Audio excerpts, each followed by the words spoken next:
Cześć pokututa, Krista Kręko, jak Oscar. I love you. I love a good action figure comparison, and after taking a look at the SH Figuarts Tobey Spider-Man compared to the new Marvel Legends, I'm very excited to look at the upcoming SH Figuarts Andrew Garfield Spider-Man compared to this new Marvel Legends version from the 3-pack, but it's not out yet. So I thought it'd be fun to take a look at some older Amazing Spider-Man 2 Andrew Garfield action figures next to this new one. I had originally intended to just show the old Marvel Legends, but after some consideration, I'm going to throw in the Mafex version as well. Both of these older figures came out in about 2014, I think, so they are a lot older than this new one, almost 10 years.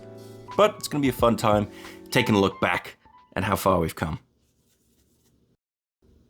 First up, we'll look at the Marvel Legends Infinite Series Amazing Spider-Man 2 Spider-Man. This was part of the Ultimate Green Goblin wave, and it's a nostalgic one for me because it was one of the first figures I picked up in my adult collecting life. I think I was about 18 at the time. And when this came out, it was touted as possibly one of the best Spider-Man action figures ever. A lot of people were using this as their comic Spider-Man because the costume is just so close to the comic. And looking at it now, this is something pretty gangly, for one thing, and very thin. If you look at the cross-section there, look at that torso.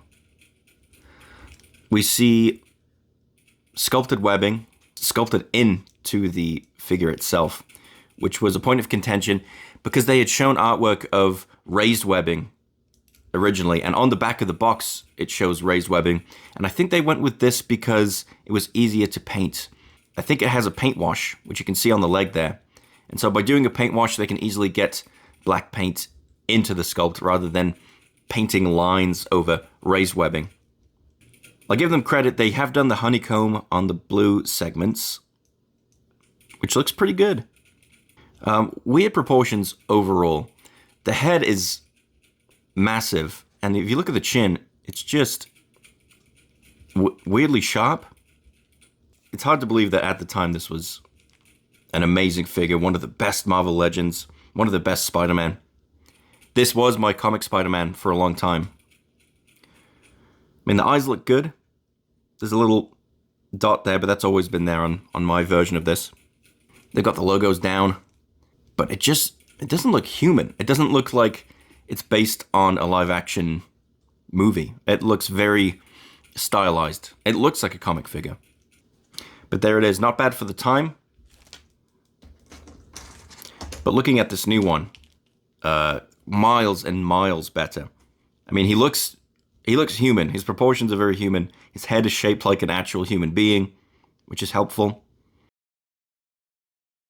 I think they've got the colors down. It's tough with this because the live action suit is kind of reflective, so it looks very bright in some light and dark in other light. This is darker, but it has some reflectivity to it. I want to look at it compared to the Tobey. Tobey here is a lot more matte. This does have a bit of shine to it. You can see how it reacts to the light. So they have mixed it up and tried to emulate the look of that live action suit. It's not too dark. The blue is, I think they've done pretty well to match with the movie. And I prefer it to this blue, which is a little too dark for me. We have the logo there, broken up by the sculpt and articulation, but it's not too bad. And if you use the articulation there, the sculpt continues. Same on the back, except for that little gap there. I'm quite pleased with this Andrew. It casts the right silhouette. He's not too gangly. There is a fair bit of muscle sculpted in there. Again, to bring in Tobey, just nothing, just completely straight. Maybe a little bit, but not to this degree. The webs are technically raised, but not too much. You can see on the head there. We do have the raised webbing that the live-action costume does have, but it's not overdone. I think this came out well. Then the Mafex. I was really excited for this when it came along. Their first Amazing Spider-Man Mafex was, well, it looked excellent. I didn't get it myself, but people were very happy about it. And then when this came out, it was just a little disappointing. He's very thin. He's almost alien-esque, especially with that weird head. And they went for a shiny factor too, but I don't know, it kind of, if you look at the shins there, it kind of works. But then sometimes they have this metallic paint, like on the hands and the lower section of the torso, but then there's a significant and noticeable difference in other parts. I think in person, he definitely looks more metallic. On camera here, he doesn't look as bad. Something I really like is the lenses. There's a bit of depth there. It looks like, I don't know, it just has a great look to it. I was photographing this, and he can hit some poses too. And I think when he's posed up, he looks a little less weird. But he's just a little, he's too skinny, he's very tall, those legs are extremely long. I think they did better than the original Marvel Legends. There's all the detail in the actual costume. You've got the lines down the leg that the Legends is missing, actually. I don't like that detail in the costume, but it's movie accurate, and it's here on the Mafex. We have all the detail, the blue. The red has got some detail as well in there. The little cells. So for a long time, this was technically the best, but it has not aged well. They released a, what was it, a DX version with a bunch more accessories. It came with a little firefighter helmet and hose, magnetic hands and feet. This is, it's not bad, but it doesn't look the part. Looking at the articulation on both the Marvel Legends, they look up this much. The original a bit more. And they look down about that much. There is some good tilt on the new one, but none for the original. But the original does have the new one beat with the butterfly joint. Look at that movement. You can get the arm right in front. Now, the sculpt is broken up a lot by it, but it's a lot more functional than the new Legends. We have a bicep swivel on both. Double jointed elbow. You can see no pins on the new one. I'd love to see that. And the classic wrist hinge on both.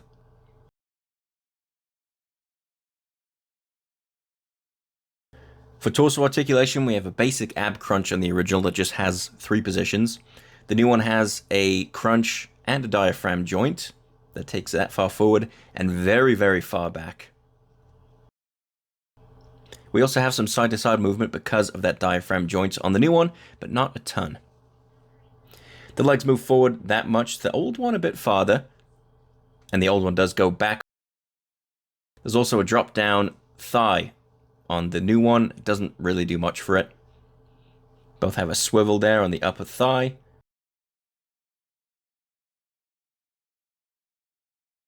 Double jointed knee.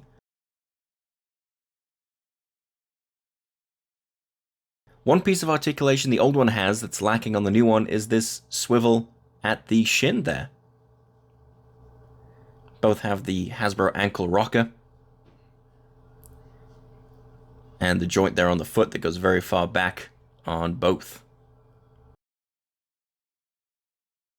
Looking now at the articulation for the Mafex, it looks up a pretty good amount. That's helped by joints in the head and neck. The head does tend to fall off if you over-articulate it there. Looks down about that much. No butterfly joint, and he doesn't reach up very far. We do have a bicep swivel, double jointed elbows. They don't really come in very far though. And then we have the hinge and swivel joint on the hand, so you can articulate that in different ways. We have a diaphragm joint here that gives a fair bit of movement. Doesn't really go very far. And this is in combination with a joint here at the waist. Really not great. Goes back more. We have a little ball joint there that allows for some good forward movement. Not very far back. Very far to the side though. We also have a swivel here. Oh. We have a double jointed knee. I like that the sculpt continues throughout the knee. No swivel on the shin there. We have a pretty good rocker there with a hinge on it. And the only one of the three to have a toe joint. Move on to accessories. The original Marvel Legends just came with 2 pairs of hands, 2 fists, and then 2 whipping hands. You can see they're sculpted in such a way that he isn't able to fully straighten the fingers there, which is, I think, movie accurate. The new 3-pack Marvel Legends comes with a pair of fists, 2 whipping hands with straightened fingers, and then like the Toby figure comes with a pair of mismatched hands. We have a wall-crawling hand here, and then this one. I don't know quite what it is. It's gestural. I do like it, and it can technically hold on to the one other accessory it comes with, the web. It can kind of hold on to the web. The only one in the set that can hold on to the web. And this web, we've been getting this for years. I think we first got this with the first Marvel Legends Amazing Spider-Man from the first movie. And we still get them now. As you might expect, the Mafex comes with the most accessories. We get a pair of fists here. We have thwipping hands, again, which are sculpted with non-straightened fingers. We have a pair of web-holding hands. A pair of wall-crawling hands. A pair of relaxed hands. He also came with some shooty webs, and I think he came with a web to hold onto, which I have misplaced over the years, my apologies. And as I said, there was a DX version that came with a bunch of more stuff, including an unmasked head sculpt. I love you. There we have it, old versus new. 2 Marvel Legends Spider-Man and the Mafex for a bonus. In terms of the Marvel Legends, the new one just blows it out the water. There is some articulation on the original Marvel Legends that is better than the new one, but I think just based on how much better this new one looks, it's a no-brainer for me. It's good to see we've come so far. Is it a perfect action figure? No, but it's definitely an improvement over this 9-year-old figure now. And the Mafex, it really shows its age. It has a lot going for it, but the color drags it down, the proportions drag it down. It has probably the best articulation of the 3, but even when I first got it back in 2014, I wasn't a huge fan of it. I'd love to see Mafex take a new crack at Andrew Garfield Spider-Man. They've come really, really far since then. They used to have a pretty bad reputation for loose figures, a lot of quality control mistakes. Now they seem to nail it every single time, and I'm really hoping to see new No Way Home figures from them. But despite the articulation on the Mafex and all the accessories, I still think this new Marvel Legends No Way Home Andrew is the best Andrew Garfield Spider-Man action figure at the moment. I never picked up the old Select, that one did look really good. But for the time being, we have the King.